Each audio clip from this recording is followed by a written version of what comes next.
Assalamualaikum warahmatullahi wabarakatuh. Alhamdulillah hamdan katsiran thayyiban mubarakan fi kama yuhibbu rabbuna wa yardah. Asyhadu an la ilaha illallah wahdahu la syarikalah wa asyhadu anna Muhammadan abduhu wa rasuluh. Wassalatu wassalamu ala Rasulillah wa ala alihi wa ashabihi wa man tabi'ahum bi ihsanin ila yaumiddin amma ba'du. Sahabat Roja TV yang dimuliakan Allah Subhanahu wa taala dan para pendengar radio Roja di mana saja berada. Alhamdulillah pada kesempatan siang hari ini dengan izin dan kudrat dari Allah Subhanahu wa taala kita dapat berjumpa kembali dalam pembahasan tentang kitab Bukhari dari pembahasan akhir dari kitab Bukhari yaitu kitab Tauhid. Kita telah masuk ke bab yang ke-12 di kesempatan siang hari ini, yaitu hadis yang ke-7392. Ya. Masih dalam pembahasan tentang seputar nama-nama dan sifat-sifat Allah Subhanahu wa taala. Jadi bab-bab yang dibawakan oleh Imam Bukhari di bab ini masih berkisar tentang nama-nama Allah dan sifat-sifat Allah taala. Yaitu di bab yang ke-12 di hadis nomor 7392. Kita telah membahas kemarin adalah sifat Al-Qudrah atau nama Al-Qadir. Kita udah panjang lebar dan membahas juga hadis tentang istikharah, yaitu salat istikharah dan doa istikharah. Bismillah, qala al-mu'allif rahimahullah taala, babu qauli Nabi sallallahu alaihi wasallam, innalillahi mi'ata ismin illa wahidan man ahsaha dakhala jannah.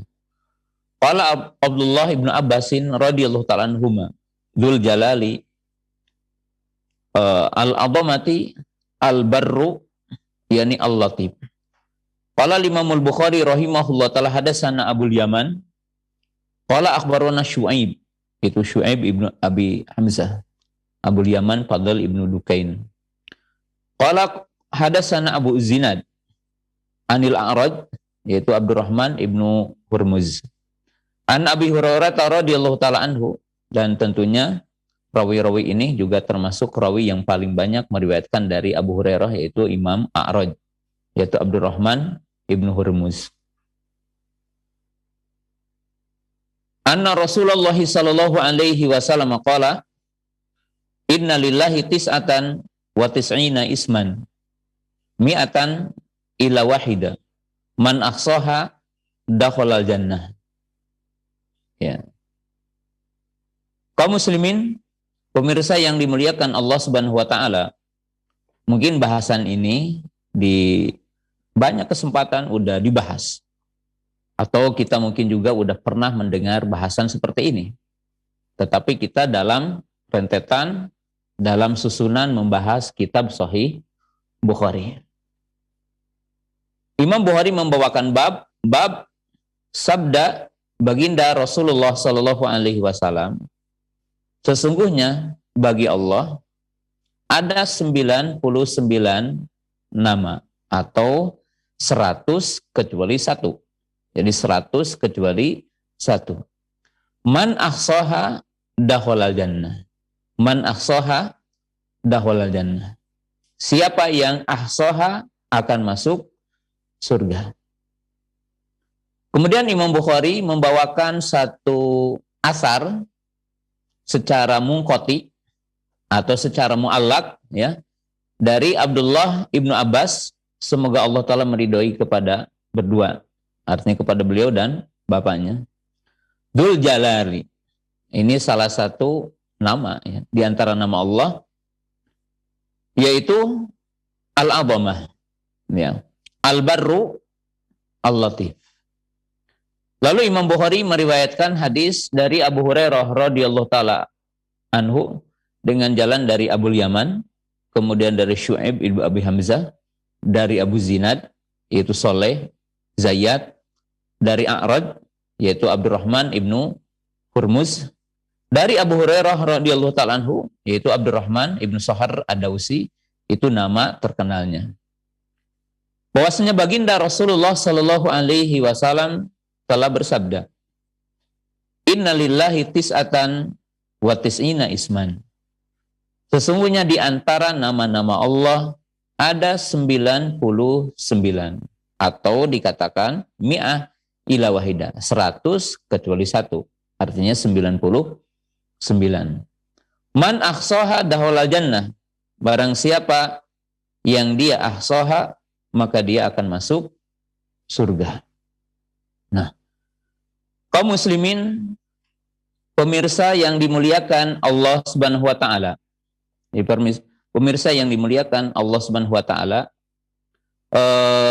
Imam Bukhari di dalam bab ini ingin menjelaskan beberapa poin penting. Jadi ingin menjelaskan beberapa poin penting. Poin yang pertama yaitu tentang wajibnya, kembali menekankan wajibnya beriman kepada nama-nama Allah. Jadi wajib beriman kepada nama Allah. Kemudian yang kedua, bahwa nama-nama Allah itu tidak bisa ditetapkan oleh kita kecuali berdasarkan dalil Quran dan Sunnah. Kenapa? Karena lillah, bagi Allah. Dalam arti yang menetapkan nama bagi Allah hanya Allah. Yang menetapkan nama bagi Allah adalah hanya Rasulnya, yaitu yang dikasih tahu oleh Allah Subhanahu wa taala tentang nama-namanya. Maka dalam akidah ahli sunnah itu dikatakan isbatu ma asbatahullahu ta'ala li nafsihi, yaitu menetapkan apa yang ditetapkan Allah baginya. Wa isbatu ma asbatahu Nabi sallam lahu bisunnatihi, dan menetapkan apa yang ditetapkan oleh Nabi sallam bagi Allah di dalam sunnahnya. Jadi kembali kepada kaidah yang telah kita jelaskan sebelumnya, tetapi di sini ditekankan kembali bahwa dalam istilah yang lain ataupun diredaksikan bahwa asmaullahi ta'ala tauqifiyah. Jadi nama-nama Allah itu tauqifi. Apa artinya tauqifi itu? Berhenti sesuai dengan dalil. Artinya kita tidak boleh menetapkan apa yang telah tidak ditetapkan Allah, dan tidak boleh mengingkari apa yang ditetapkan Allah. Jadi kita menetapkan apa yang ditetapkan Allah, ya, dan jangan menetapkan apa yang tidak ditetapkan Allah, ya. Jadi tidak boleh kita menentukan satu nama yang Allah tidak menyebutkannya. Otomatis jika Allah menetapkan baginya satu nama, atau jika baginda Nabi SAW menetapkan baginya satu nama, maka wajib bagi kita untuk menetapkan apa yang ditetapkan Allah dan Rasulnya. Nah itu makna dari poin yang sangat agung ini. Kemudian kaidah yang ketiganya, bahwa nama itu menunjukkan kepada zat, yaitu alam lil bari. Nama itu adalah nama untuk yang dinamai, yaitu Allah Ta'ala. Ya, oleh sebab itu, dalam keyakinan ahli sunnah, dan ini poin yang sangat penting yang dijelaskan oleh Imam Bukhari dalam bab ini, bahwa nama Allah bukan makhluk. Ya. Jadi Allah tidak menciptakan nama. Nama itu adalah merupakan sesuatu yang menunjukkan kepada Allah.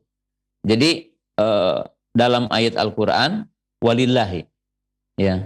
Jadi dinamakan al-ismu lil musamma, diistilahkan nama untuk yang dinamai.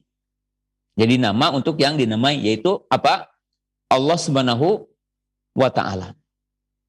Dan dalam Al-Quran seperti sudah diungkap sebelumnya, mungkin juga di tempat yang lain atau di waktu yang lain, diantaranya setiap hari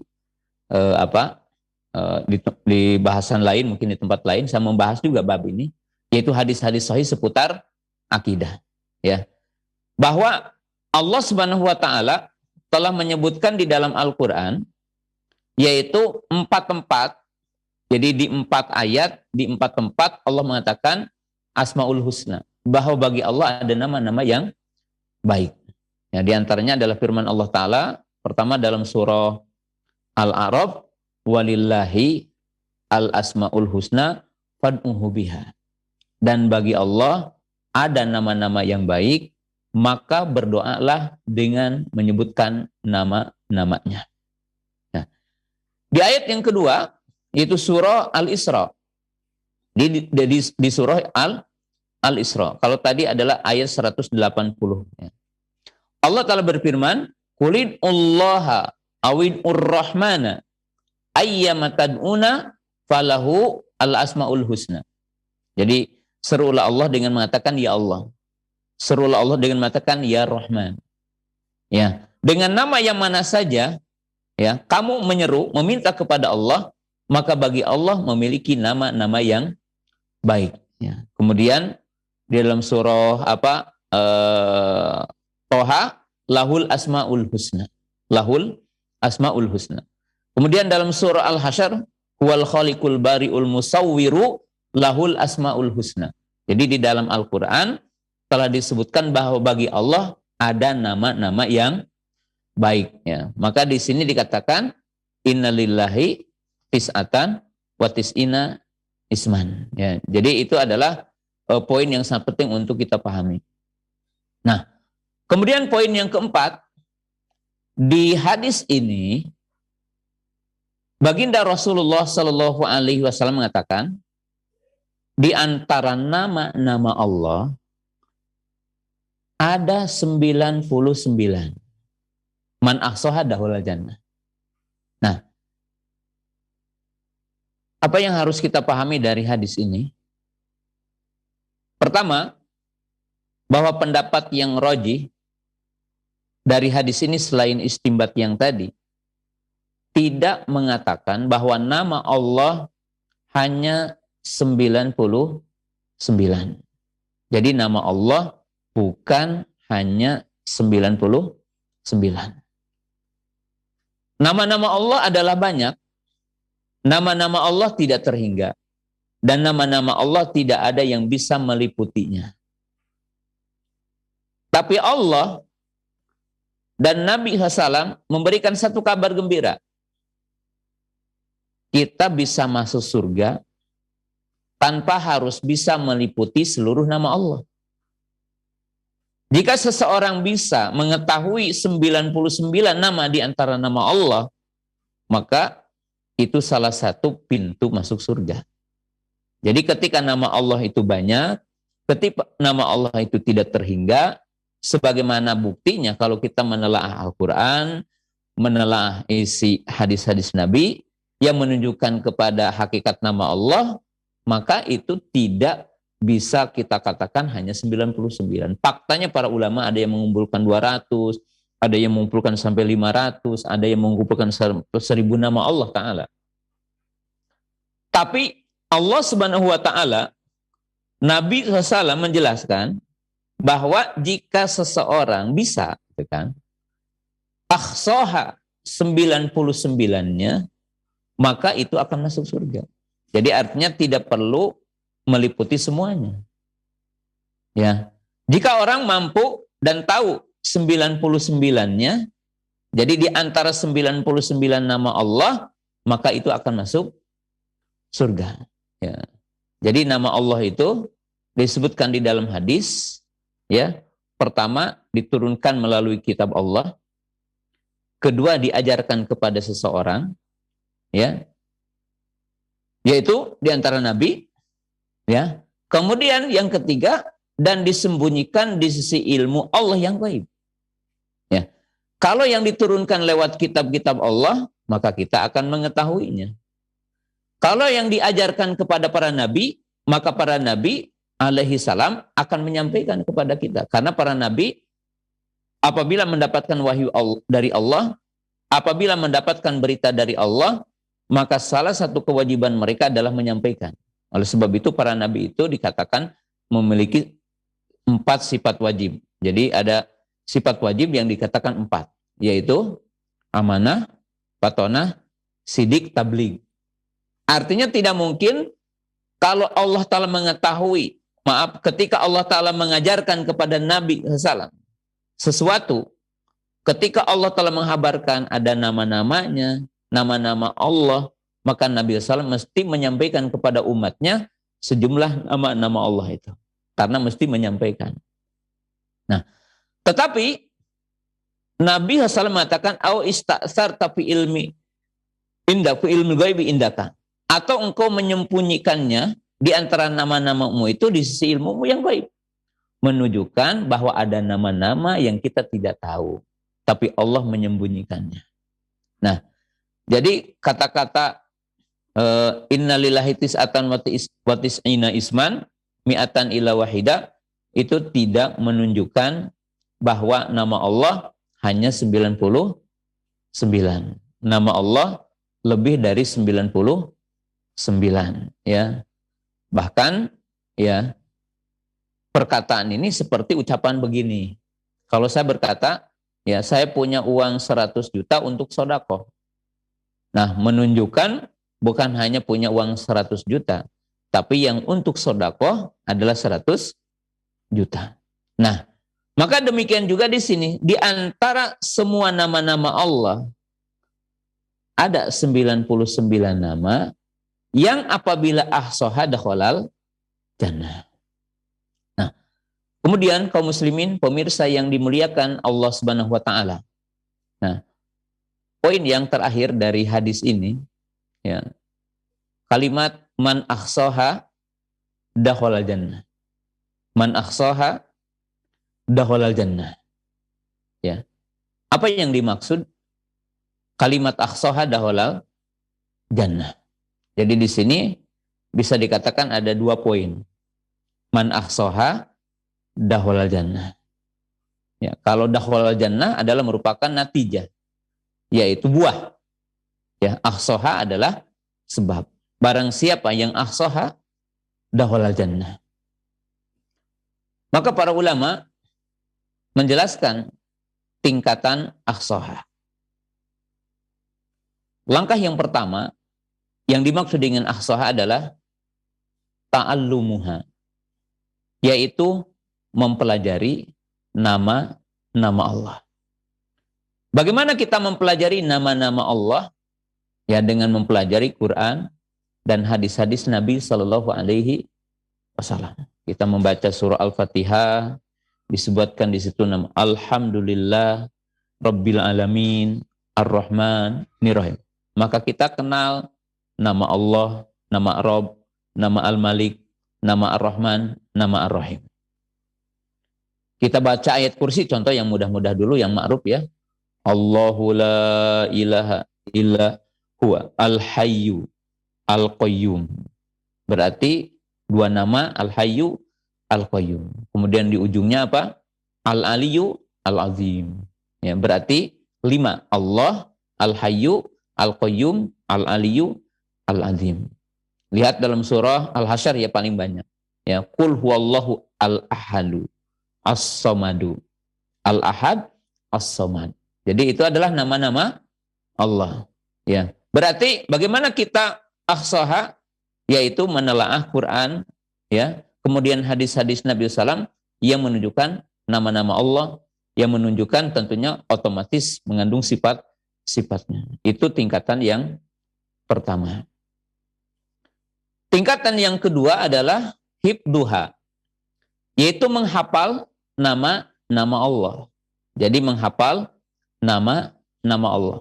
Yang menghafal itu ya kita mengenal tadi, kita mengenal As-Sami, Al-Basir, Al-Alim, Al-Aziz, Al-Hakim, Ar-Rahman, Ar-Rahim, Al-Khaliq, Al-Bari, Al-Musawwir, ya, dan seterusnya dari nama-nama Allah. Ya kita menghafal. Sehingga kita bisa melafadzkan. Ya. Yang ketiga adalah ta'allumu ma'aniha, yaitu kita mempelajari, mendalami maknanya. Jadi kita mempelajari maknanya. Makna yang dikandung dari semua nama-nama Allah. Ya. Makna yang dikandung dari nama Allah adalah sifatnya. Jadi sifat yang dikandung dari nama itu. Ya. Dan nanti kita akan jelaskan urutan ini dan sejauh mana kita urgensi memahaminya.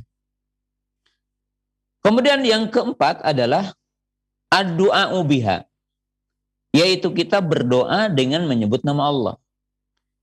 Yang paling tepat dalam makna ini adalah kita bertawasul ketika berdoa dengan menyebutkan nama-namanya. Artinya kita bertawasul ketika berdoa dengan menyebutkan nama-namanya. Seperti kita mengatakan, Ya Rahman, Irhamni, Ya Ghafur, Ighfirli, Ya Razik, Urzukni, ya, dan seterusnya. Nah, itu adalah tingkatan yang keempat. Tingkatan yang kelima, dan ini tentunya adalah bagian urgensi tertingginya. Yaitu apa? Al-amalu bimuqtadaha. Yaitu beramal. Dengan konsekuensi, hakikat dan makna dari nama Allah Subhanahu wa Ta'ala.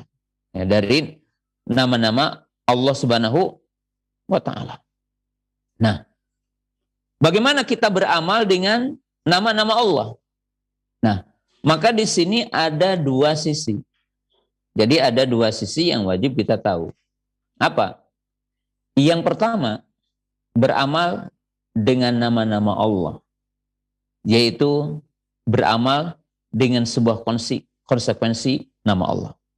Kita beri contoh, Allah dinamai dengan Tawwab, Maha penerima taubat. Maka timbul amal dalam diri kita yang dinamakan dengan taubat. Jadi kita beramal dengan taubat. Bertaubat kepada Allah. Karena kita meyakini salah satu nama Allah adalah Tawwab, salah satu dari sifat Allah adalah taubat. Kemudian kita mengetahui nama Al-Ghaffar, Al-Ghafur yang menetapkan sifat maghfirah. Maka timbul amal yang dilakukan oleh seorang mukmin apa yang dinamakan dengan kita beristighfar kepada Allah. Ya. Maka kaum muslimin pemirsa yang dirahmati Allah Subhanahu wa taala, ini adalah konsekuensi. Konsekuensi. Karena tentunya kaum muslimin pemirsa yang dirahmati Allah Ta'ala seperti makna yang disebutkan oleh para ulama, walillahi al-asma'ul husna fad'uhu biha. Dan bagi Allah Ta'ala ada nama-nama yang baik, maka beribadahlah dengan ya namanya. Maka beribadah itu tadi ada dua. Ada ibadah ada yang dalam arti doa masalah. Yaitu kita berdoa dengan bertawasul menyebutkan namanya. Ya, kita mengatakan ya Hayyu Yal Qayyum Urzukni boleh. Karena Hayyu dan Qayyum adalah nama yang dinamakan Ismul A'zam menurut sebagian para ulama. Ya. Yaitu kita berdoa, bertawasul dengan menyebutkan nama-namanya. Dan ini disepakati oleh para ulama tawasul masyru', tawasul yang disyariatkan ketika kita berdoa kepada Allah. Dan salah satu adab berdoa kepada Allah agar doa kita adalah diijabah Allah, maka dengan menyebutkan nama-namanya. Dan tentunya seperti udah sering dijelaskan di lain kesempatan, bahwa ketika berdoa dengan menyebutkan nama Allah, maka mesti munasabah, yaitu ada relevansinya dengan makna dan permintaan kita. Ya, seperti sering dikatakan, Ya Rahman, Irhamni. Wahidat yang maha pengasih, kasihnilah kami. Ya Razik, urzukni. Ya Ghafur, ighfirli. Jadi ada kesesuaian. Nah, sedangkan yang kedua beribadah. Ya. Beribadah dengan nama-nama Allah tadi. Imat timbulnya satu ritual ibadah dengan konsekuensi memahami nama Allah. Yaitu tadi apa?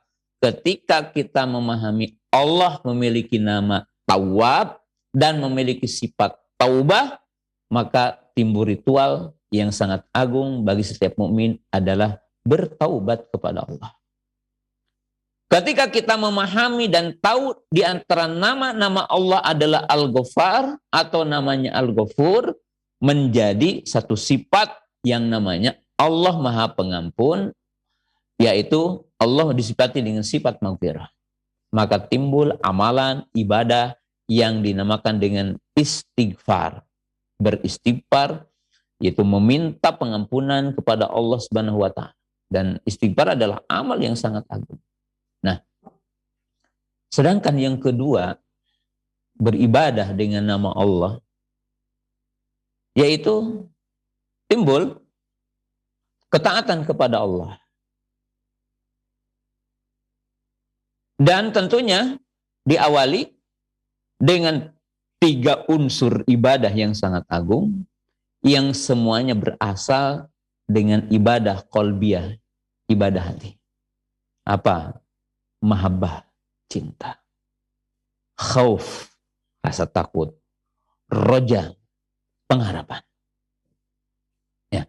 Ketika seorang mukmin mencintai Allah, kenapa orang mukmin mencintai Allah? Orang mukmin mencintai Allah dari berbagai sisi. Yang pertama, mencintai Allah karena Allah zat yang berhak dicintai. Allah Maha Sempurna. Sempurna zatnya, sempurna sifatnya. Kemudian Allah Subhanahu wa taala memiliki sifat kasih sayang kepada hambanya. Maka tentunya dari kasih sayang Allah akan timbul rasa cinta kepada Allah. Ya. Allah Al-Mun'im. Allah yang memberi nikmat. Allah yang memberi rizki.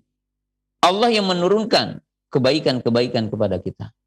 Maka timbul mahabbah dalam diri kita. Kemudian Allah Subhanahu wa taala mensifati dengan sifat-sifat yang menyebabkan kita memiliki sifat khauf. Allah syadidul iqab, syadidul mihad. Allah maha keras siksanya, maha keras adabnya. Allah taala maha kuat. Allah taala maha berkuasa. Maka timbul rasa khauf kita kepada Allah Subhanahu wa taala. Tapi di sisi lain Allah Subhanahu wa taala disifati dengan sifat kasih sayang, sifat pemaaf, sifat pengampun. Maka kaum muslimin, pemirsa yang dirahmati Allah taala, timbullah roja, pengharapan kepada Allah. Kemudian Allah disifati Al-Ghaniyu, maha kaya. Maka timbul dalam diri manusia thiqah kepada Allah. Yakin dengan apa yang ada di sisi Allah. Ya. Orang akan semakin kuat khasyahnya kepada Allah. Akan semakin kuat mahabbahnya kepada Allah. Dan akan semakin kuat rojanya kepada Allah Subhanahu wa taala manakala orang mukmin itu mengenal Allah. Mengenal kepada nama-namanya dan mengenal kepada sifat-sifatnya. Kemudian di antara poin yang sangat penting untuk kita pahami dari hadis ini, bahwa perlu dicatat oleh kita, kaum muslimin, pemirsa yang dirahmati Allah Ta'ala. Kalimat ahsaha bukan sekedar menghafalnya. Dan bukan sekedar melafadzkannya. Tanpa kita mengerti maknanya dan mengamalkannya. Kenapa? Karena kaum muslimin, pemirsa yang dirahmati Allah Subhanahu wa taala. Allah Subhanahu wa taala telah menyebutkan di dalam Al-Qur'an tentang sifat orang munafik yang mereka mendengar Al-Qur'an. Ya. Dan mereka berinteraksi dengan baginda Nabi Shallallahu alaihi wasallam. Tapi mereka tidak mengamalkan konsekuensi dari semua apa yang didengar oleh mereka. Jadi kalau orang itu tahu kepada nama-nama Allah, tahu kepada sifat-sifat Allah, bahkan menghafalnya, tapi tidak mengamalkan konsekuensinya, maka itu tidak bermanfaat bagi orang. Ya. Sebagaimana Allah Subhanahu wa taala juga mengkisahkan di dalam Al-Quran dan mengkisahkan di dalam hadis tentang orang-orang Khawarij. Yaitu apa? Dikatakan yaqra'unal Qur'ana la yujawizu hanajirahum. Yamrukuna minad din kama yamruku sahmu minar ramyah. Orang-orang Khawarij, mereka membaca Al-Quran, tapi tidak melewati tenggorokan mereka. Mereka melesat dari agama, bagaikan melesat anak panah dari busurnya. Tidak bisa kembali kalau udah kena ke mangsanya, kena ke binatang, maka karena ada kailnya, maka tidak bisa lagi dia. Jadi artinya ketika orang masuk ke jurang bid'ah, kesesatan, maka itu terkadang begitu berat untuk kembali kepada kebenaran. Nah, gambaran hadis dan apa yang disampaikan oleh baginda Nabi Shallallahu Alaihi Wasallam menunjukkan bahwa tidak semata-mata orang menghafal nama Allah bahwa dia akan masuk surga. Kenapa? Karena mesti dia paham kepada maknanya dan dia mengamalkan konsekuensinya. Ya, kita tidak sedikit hari ini sepakat mengenal nama Allah yang 3. Al-Alim, As-Sami, Al-Basir. Allah mengetahui, Allah melihat, Allah mendengar. Tapi kan koruptor masih banyak yang tahu dengan, bahkan mungkin sering mengatakan, ya alim, ya sami, ya basir. Tapi kenapa? Korupsi. Kan korupsi itu mencuri dengan sembunyi-sembunyi. Walaupun jadi ketahuan banyaknya. Kemudian orang yang melakukan maksiat dengan sembunyi-sembunyi. Berarti hafal nama Allah tapi tidak mengamalkan konsekuensi dari nama Allah. Ya. Jadi tidak beruntung orang hanya menghafal nama Allah. Tidak beruntung orang hanya melantunkan nama-nama Allah tanpa dia memahami maknanya dan mengamalkan konsekuensinya. Ya. Kita juga mengetahui kaum muslimin, pemirsa yang dirahmati Allah Subhanahu wa taala. Quran tidak semata-mata dihafal huruf dan kalimatnya dan ayat per ayatnya.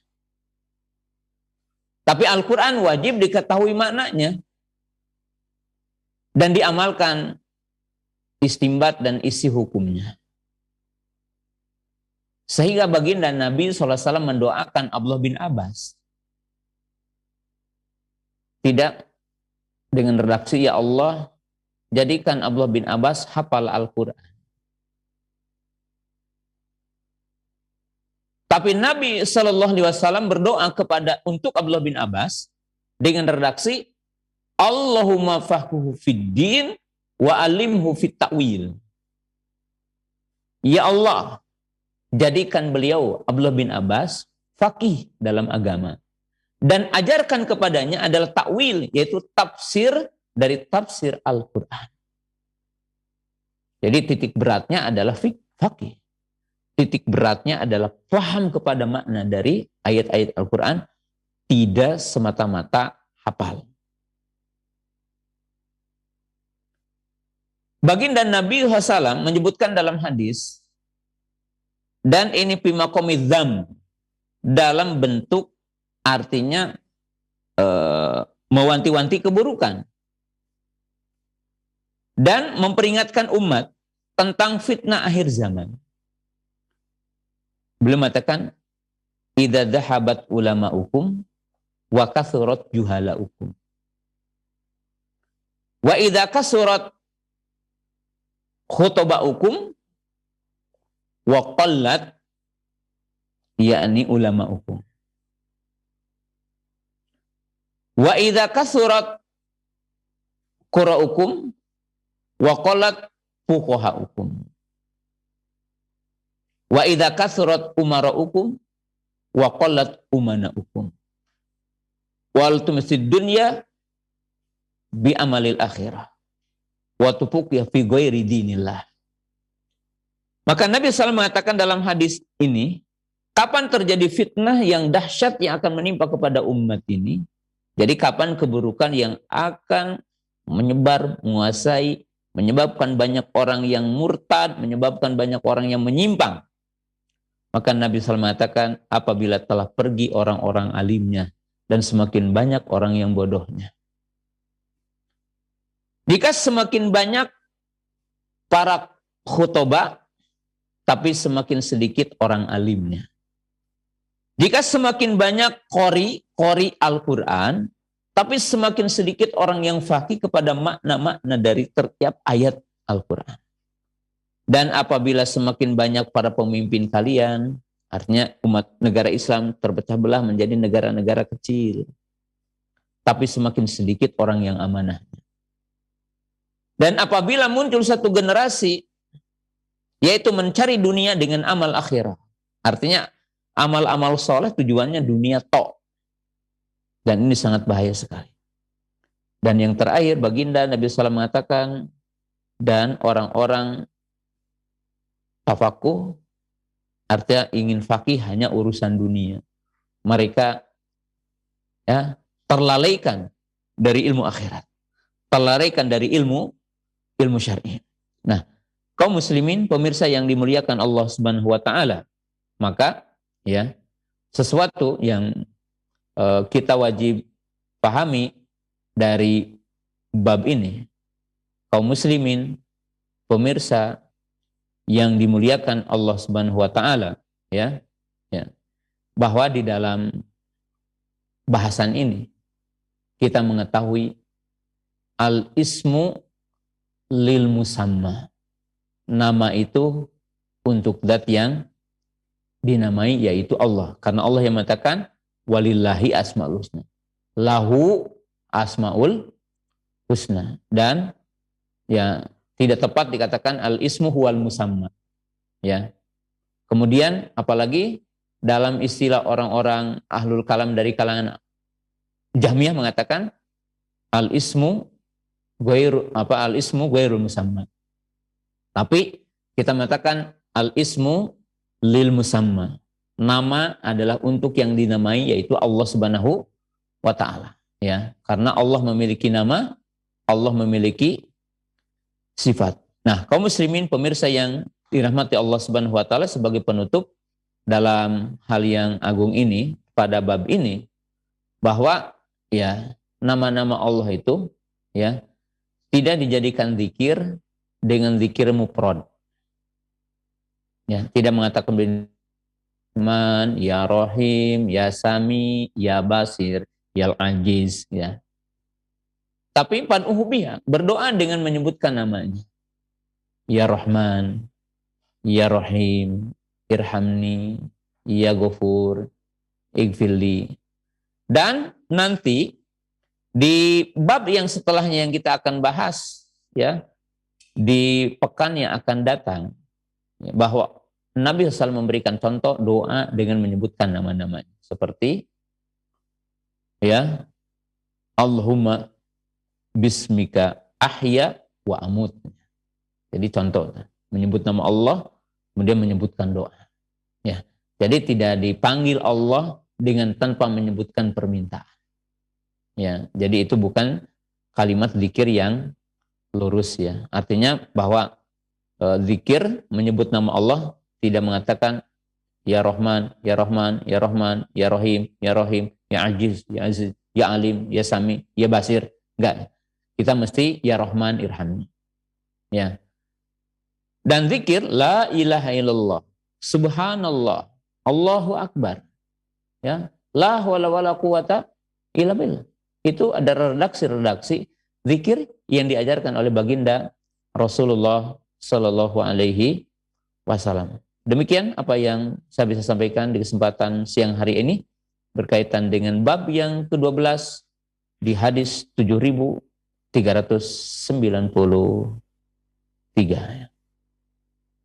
92, maaf. Syukran jazakumullahu khairan Ustaz wa barakallahu fikum. Semoga nasihat yang telah Ustaz sampaikan dapat bermanfaat bagi kita semua. Tapi ikhwati fillah, para pemerhati roja dimanapun Anda berada, memasuki sesi interaktif, maka kami berikan kesempatan bagi Anda yang ingin bertanya. Kita beralih ke pertanyaan yang dikirimkan melalui layanan pesan WhatsApp. Kita bacakan pertanyaan yang pertama. Assalamualaikum warahmatullahi wabarakatuh. Ustaz, dengan hamba Allah, Ustaz, bagaimana dengan kelompok yang membatasi nama dan sifat Allah hanya sebatas 20 sifat? Yang jadi pertanyaan ana, bagaimana mereka mendudukkan Asmaul Husna yang 99? Barakallahu fikum. Berkaitan dengan kaidah nama-nama Allah dan sifat-sifat Allah itu sederhana. Jadi sederhana. Kita mungkin gambarkan dengan 3 kerangka dulu ya. Jadi dengan 3 kerangka dulu. Kerangka yang pertama bahwa nama-nama Allah itu, demikian juga sifat-sifat Allah adalah perkara yang gaib. Artinya majalnya bukan ukuran akal kita untuk menetapkan nama-nama dan sifat-sifat Allah. Tapi ukurannya adalah dalil Quran dan Sunnah. Nah, itu yang pertama. Untuk menetapkan nama, sifat, karena berbicara tentang Allah, dalam akidah ahli sunnah ada 3 kerangka. Penetapan nama, penetapan sifat, menghabarkan tentang Allah. Jadi ada babul ihbar, babul asma, babul sifat, babul ihbar. Kalau nama, itu mesti ada dalil Qur'annya. Dan nama lebih sempit tentang sifat. Karena setiap nama mengandung sifat, tetapi tidak setiap sifat mengandung nama. Artinya begini, kalau dikatakan tadi nama Allah 99 nama, maka otomatis ada 99 sifat. Kalau kita berpendapat nama Allah tidak terhingga jumlahnya, maka otomatis sifat Allah pun tidak terhingga jumlahnya. Karena Allah tidak ngasih tahu jumlahnya. Gitu ya. Dan kalau kita teliti dalam Quran dan Sunnah, maka nama-nama Allah dan sifat-sifat Allah pun lebih dari 99. Nah, lalu kenapa kita mengatakan bab sifat lebih luas daripada bab nama? Kenapa? Karena setiap nama mengandung sifat. Tapi tidak setiap nas yang menunjukkan sifat Allah menjadikan sebagai nama Allah. Contoh, ahli sunnah menetapkan sifat maji. Ya, Allah datang, waja'a rabbuka. Maka tidak bisa dikatakan al-ja'i, yang datang. Enggak. Karena tidak ada dalil yang menunjukkan hal itu. Kemudian bab menghabarkan Allah itu lebih luas daripada bab menyebutkan itu sifat Allah. Karena kalau nama dengan sifat itu, boleh kita berdoa dengan menyebutkan itu. Contohnya, hal Allahu syai', iya Allahu syai' tapi min babil ihbar. Hal Allahul qadim, iya Allah qadim. Dari sisi khobariyah. Hal Allahu baqa, iya Allah baqa. Karena itu sifat khobariyah. Artinya kita menghabarkan tentang Allah. Tapi kalau kita memanggil Allah, maka mesti dengan nas yang ada dalilnya. Bahwa itu adalah namanya, adalah sifatnya. Ya. Maka kita mengatakan tidak yal kidam, yal baqa. Tetapi apa? Ya kita mengatakan wal awalu wal akhiru. Ya. Ini dari sisi kaidahnya. Jadi dari sisi kaidahnya. Ya. Jadi kita harus mengetahui bahwa semua nama Allah menunjukkan kepada sifat Allah. Jadi berarti kalau nama Allah tadi dikatakan 99, otomatis ada 99 apa? Sifat. Kalau dikatakan Allah Subhanahu wa taala tidak terhingga namanya, ya, dan yang 99 hanya berkaitan dengan ahsoha, maka kita juga tahu bahwa nama Allah, ya, sifat Allah tidak terhingga. Sebagaimana namanya tidak terhingga. Ya, karena setiap nama mengandung sifatnya.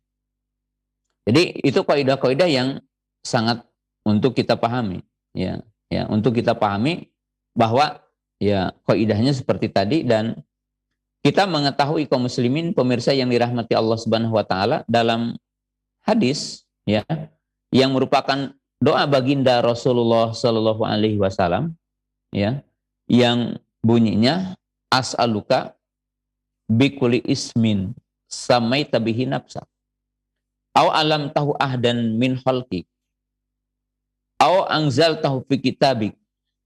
Nah, kemudian apa? Au istaktsarta bihi fi ilmil ghaib indak. Nah, berarti nama Allah itu disebutkan dalam hadis ini. Pertama, Allah sebutkan dalam kitab. Jadi kitab-kitab yang diturunkan kepada para nabi. Nah, otomatis ada dalam Quran. Karena Allah mengajarkan nama-namanya ini salah satunya dalam kitab. Yang kedua, atau Nabi Shallallahu Alaihi Wasallam mengajarkan kepada salah seorang di antara hambanya. Yang dimaksud di sini adalah para nabi, para rasul. Maka ini yang dikenal untuk nabi kita sunnah, wahyu yang berupa sunnah.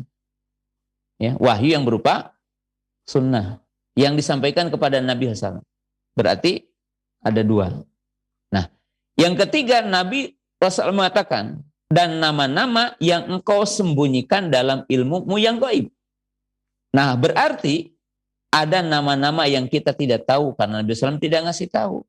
Karena Allah tidak ngasih tahu. Karena disembunyikan di sisi ilmu Allah.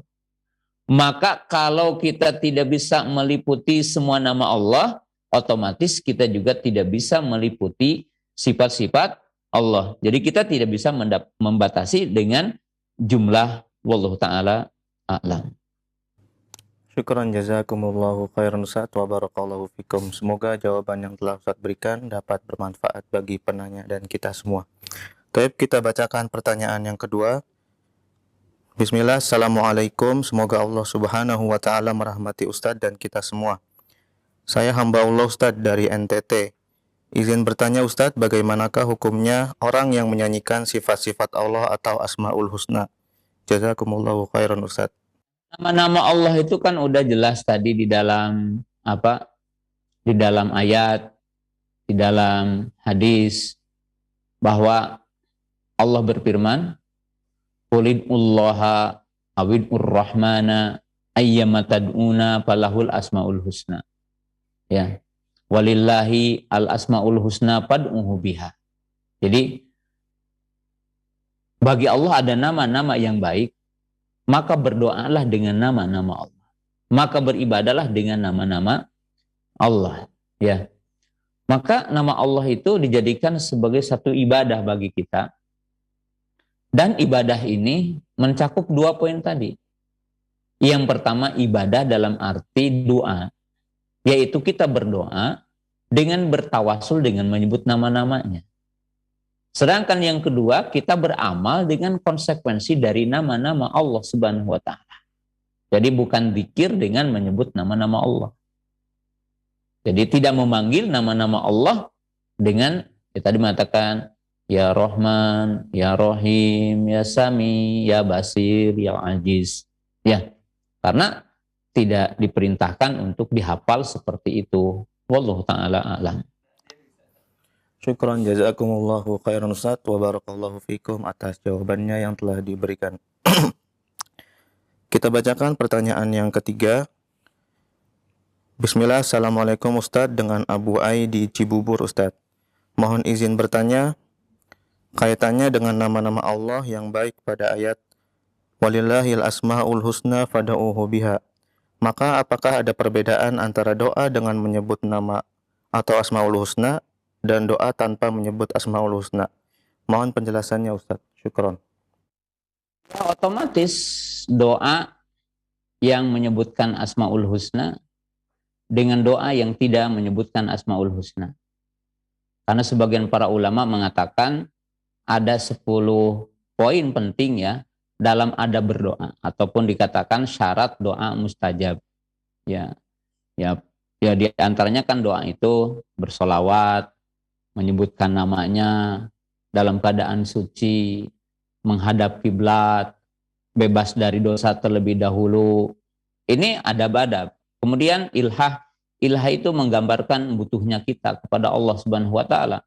Ya, dalam rincian yang disebutkan oleh para ulama. Salah satu ada berdoa itu adalah berdoa dengan bertawasul dengan menyebutkan nama-namanya. Dan nanti hadis-hadisnya kita akan dibaca ya nanti beberapa contoh yang Nabi Shallallahu Alaihi Wasallam menyebutkan namanya itu. Nah, kemudian saya sudah menjelaskan di banyak kesempatan ya, mungkin di berbagai tempat bahwa berdoa dengan Ismul A'zam.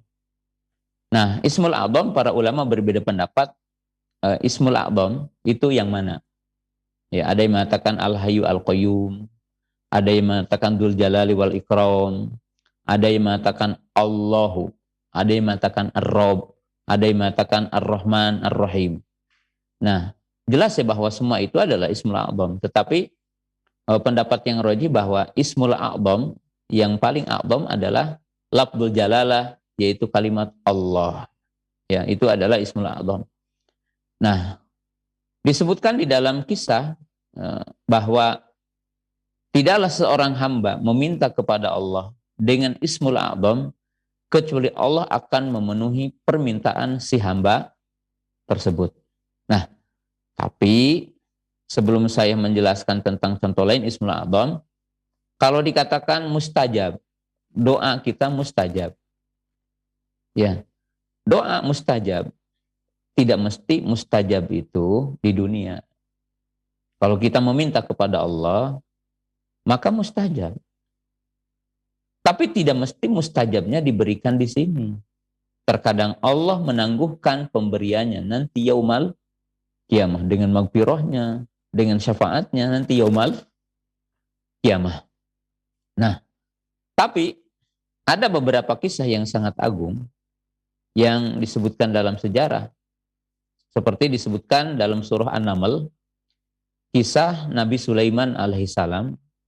Ketika Nabi Sulaiman ingin memindahkan kursi singgasana Ratu Saba ke Palestina, ke kerajaan Nabi Sulaiman.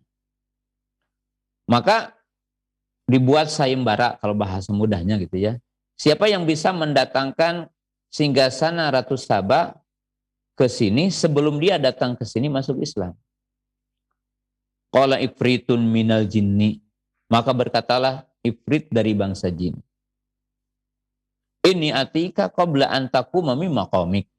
Saya bisa mendatangkan itu singgasana sebelum engkau beranjak berdiri dari tempat dudukmu. Qala ladzi indahu ilmu minal kitabi. Lalu disebutkan dan berkatalah seseorang yang di sininya ada ilmu dari kitab. Maka dia mengatakan, saya bisa mendatangkan singgasana itu sebelum engkau berkedip matamu. Nah, disebutkan oleh para ulama tafsir bahwa seseorang itu dari bangsa manusia, bukan bangsa jin, apalagi bangsa malaikat. Hamba biasa. Tapi dia berdoa kepada Allah Subhanahu wa taala dengan Ismul A'zam. Jadi orang ini tidak dengan fisiknya datang ke negeri Saba, datang ke Yaman atau kepada belahan dari negeri Yaman untuk mengambil itu. Tapi beliau berdoa kepada Allah taala dengan menyebutkan, dengan bertawasul dengan Ismul A'zam. Maka Allah mengijabahnya. Jadi di sini menunjukkan kekuatan doa plus kekuatan doa dengan bertawasul dengan menyebutkan nama Allah.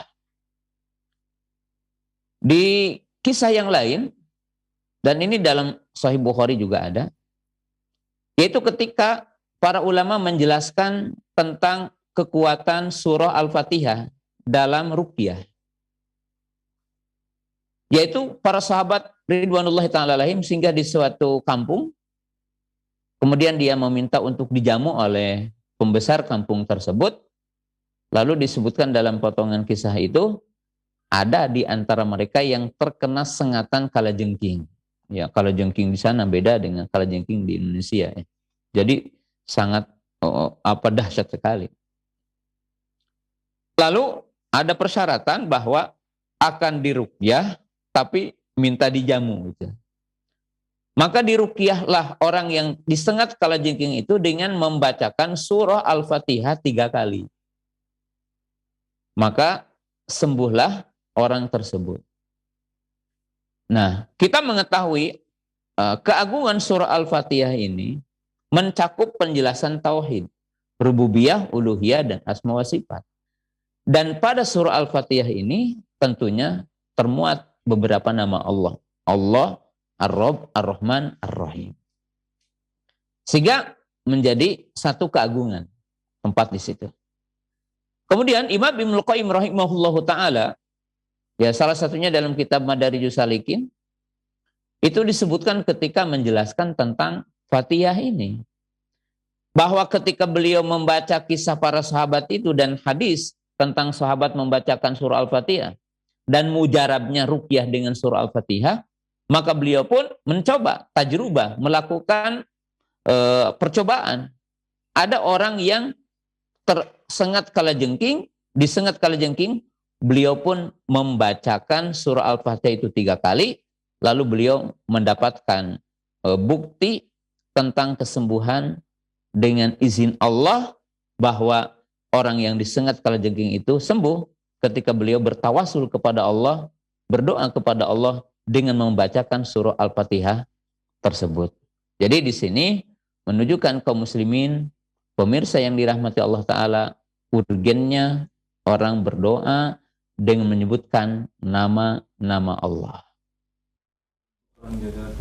Khairun Ustaz wa barakallahu fikum atas jawabannya yang telah diberikan. Dan nampaknya pertanyaan tersebut merupakan pertanyaan penutup pada kesempatan siang hari ini. Maka kepada Ustaz dipersilahkan untuk menyampaikan kalimat kesimpulan dan ikhtitam. Tafadhol Ustaz.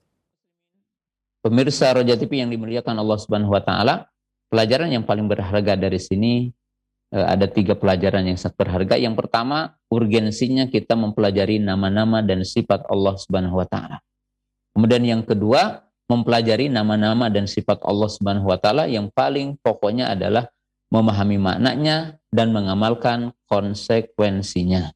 Jadi bukan semata-mata kita menghafalnya, bukan semata-mata kita yang mempelajari kalimat hurufnya, lafadznya tanpa memahami maknanya. Kemudian yang ketiga, kaum muslimin pemirsa yang dirahmati Allah Subhanahu wa taala. Berikut akan ada penjelasan nanti tentang keagungan berdoa dengan menyebutkan nama-nama Allah Subhanahu wa taala. Oleh sebab itu, ya mari bagi kita untuk bersemangat ya mengetahui dan mempelajari nama-nama Allah Subhanahu wa taala, mempelajari sifat-sifat Allah Subhanahu wa taala yang nanti akan menjadi satu karakter kehidupan kita lebih dekat kepada Allah Subhanahu wa taala. Demikian, terima kasih kepada seluruh Roja TV yang tentunya telah menjadi bagian dari acara kita di siang yang berbahagia ini. Wa akhiru da'wana anil hamdulillahirabbil alamin. Assalamualaikum warahmatullahi wabarakatuh.